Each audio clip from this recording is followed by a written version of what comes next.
Hi title చూసారు కదా, Amazon నుంచి స్కామ్ అలర్ట్ అండి. 100 200 అయితే ఈ వీడియో చేయాల్సి వచ్చేది కాదు. బట్ ఎందుకు చెప్తున్నానంటే ఇది 10,000 రూపీస్ ప్రోడక్ట్ యొక్క స్కామ్ అండి. అది కూడా వాళ్ళు నాన్ రిఫండబుల్ ఐటెం అని చెప్పి రాశారనమాట.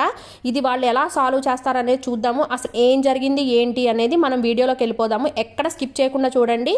ఇక్కడ మా వారు శాంసంగ్ వాళ్ళది 990 Pro model 1 TB hard disk అయితే ఆర్డర్ చేశారు. అది May 1న మాకు డెలివరీ అయ్యిందనమాట. అండ్ దానికి ఎన్క్లోజర్ ఒకటి కావాలి కాబట్టి అది 1,000 రూపీస్ పెట్టి అది కూడా ఆర్డర్ చేస్తే అది ఇందాక డెలివరీ అయింది. సో రెండు కనెక్ట్ చేసి మనము సిస్టమ్కి అయితే కనెక్ట్ చేసిన తర్వాత మాకు ఒక షాకింగ్ ఇన్సిడెంట్ అయితే కనపడింది. అది ఏంటి అనేది లాస్ట్ వరకు చూడండి. నేను క్లిప్పింగ్ యాడ్ చేశాను, లైవ్ క్లిప్పింగ్ అనమాట. అసలు ఈ అమెజాన్లో పెట్టిన ప్రోడక్ట్స్ ఇలా వస్తాయని మనం అస్సలు ఎక్స్పెక్ట్ చేయం. అండ్ శాంసంగ్ వాళ్ళే ఇలా చేశారా లేకపోతే అమెజాన్ వాళ్ళు చేశారా అనేది మనకి అస్సలు క్లూలెస్ అనమాట. నాన్ రిఫండబుల్ అన్నప్పుడు వాళ్ళు సరిగ్గా పంపిస్తారు. అండ్ ఎలక్ట్రానిక్ ఐటమ్స్ అన్నిటి మీద మోస్ట్లీ అవి నాన్ రిఫండబుల్ ఉంటాయి. బట్ వాళ్ళు పైకి మొత్తం అంతా యాజ్ ఇట్ ఈజ్ ఉందండి. Samsung as it is disc ఉంది. అండ్ మనకి అక్కడ పిక్చర్లో చూపించినట్టుగా యాజ్ ఇట్ ఈజ్ ఉందన్నమాట. 1 TB అయితే మెమరీ అయితే లేదండి. ఇదే షాకింగ్ న్యూస్. అండ్ నేను మళ్ళీ దాంట్లో రివ్యూస్ వెళ్ళి చూశానమాట. శాంసంగ్ మనకి మంచి మోడల్ అండ్ అది బాగా వస్తుందని అనుకుంటాం కదా, బట్ అలా రాలేదు. దానికి 4.5 రేటింగ్ ఉంది అండ్ 10,000+ మెంబర్స్ కొన్నారనమాట. అండ్ ఈ డిస్క్ వచ్చేసి మనకి 10,000+ రూపీస్ పడ్డాయి. రివ్యూస్ అన్ని ఫేక్ రివ్యూస్ నిజమైనవా కూడా అర్థం కావట్లేదు. రీసెంట్గా కూడా కొంతమంది రివ్యూస్ ఇచ్చారు. లేకపోతే కొంతమందికే ఇలా జరుగుతుందా అనేది కూడా తెలీదు. ఎవరైనా ఇలాంటి జరిగితే కమెంట్ సెక్షన్లో కమెంట్ చేయండి.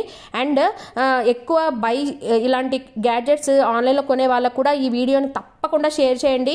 ఎందుకంటే ఇలాంటివి జరుగుతాయి. నాన్ రిఫండబుల్ అని పెట్టినప్పుడు అండ్ నాన్ రిటర్న్ పెట్టినప్పుడు మనం దీన్ని ఎలా సాల్వ్ చేస్తాం అనేది తెలీదు. బట్ కస్టమర్ కేర్తో అయితే మేము మాట్లాడడం జరిగిందండి. వాళ్ళు 2 days ఇన్వెస్టిగేషన్ తర్వాత కానీ మనకి రిఫండ్ అయితే ఇవ్వరంట. ఇది 100 రూపీస్ 200 రూపీస్తో పోయింది కదండి.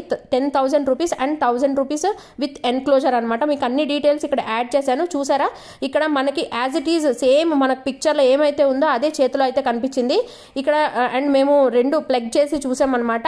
ఇక్కడ 120 GB మాత్రమే చూపిస్తుందండి. అండ్ 1 TB అండ్ 120 GB ఎంత డిఫరెన్స్ ఉందో మీకే తెలుసు. అండ్ మాకైతే ఇది షాక్ అనమాట. శాంసంగ్ వాళ్ళది ఇలా వచ్చిందా అని. చూద్దాము అసలు 2 days తర్వాత వీళ్ళు అసలు రిఫండ్ ఇస్తున్నారా, దీన్ని అసలు ఎలా సాల్వ్ చేస్తారనేది చూద్దాము. అసలు ఇలా జరుగుతుందని మనం అసలు కల్లో కూడా అనుకోం కదా. నిజంగా ఈ వీడియో నచ్చితే నిజంగా లైక్ చేయండి, అలాగే షేర్ చేయండి. అలర్ట్గా ఉండండి. మెగా సేల్ అని అనుకుంటాము అండ్ ఇలాంటివి జరుగుతున్నాయా అని అనిపించింది. మీరు ఇక్కడ క్లియర్గా చూస్తున్నారా, 119 GB. నేను ఇంకా 120 GB అని చెప్పాను, బట్ 119 GB మాత్రమే చూపించింది. సో అసలు చాలా డిస్సాటిస్ఫైడ్ అండి నిజంగా. సో నెక్స్ట్ వీడియోలో మీకు అసలు అది రిఫండ్ వచ్చిందా లేదా అనేది చెప్తాను. చూద్దాము. ఇవాళే జరిగిందండి ఇది, అందుకే వెంటనే వీడియో తీసి పెట్టాను. Thank you for watching.